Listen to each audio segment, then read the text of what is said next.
Si les voies du Seigneur sont impénétrables, l'œuvre du temps, elle, est on ne peut plus visible.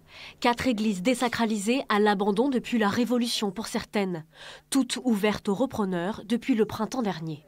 Les noms des porteurs de projets étaient gardés secrets jusqu'à hier soir et cette présentation à la mairie. Il y a plusieurs activités possibles dans Saint-Nicaise. C'est donc officiel, Saint-Nicaise deviendra une brasserie et Sainte-Croix-des-Pelletiers, un lieu mixte entre le restaurant, l'espace de coworking et l'hôtel, avec un H bien sûr. Les lauréats ont aussi gagné le droit de restaurer ces structures et à leur charge. Car la ville aux 100 clochers a beau n'en avoir qu'une trentaine réellement, il lui faudrait 90 millions d'euros pour tout remettre en état. On ne peut pas tout faire et il faut avoir l'honnêteté de le dire. Si nos grands patrons français veulent aider la ville de Rouen, on est très preneurs. Et puis on les invitera, on leur fera visiter la ville de Rouen, on leur mettra une plaque dans l'escalier. Mais voilà, si M. Arnaud et M. Pinault veulent nous verser chacun 50 millions d'euros, super, on fera la restauration de tous les édifices rouennais.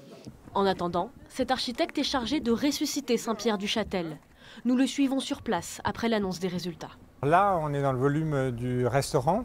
En fait, donc effectivement, là, cette partie-là, qui est le bas-côté, c'est là que l'architecte du patrimoine va travailler le plus spécifiquement. À 60 cm de ses ruines, un immense cube de verre et d'acier laissera entrevoir le monument.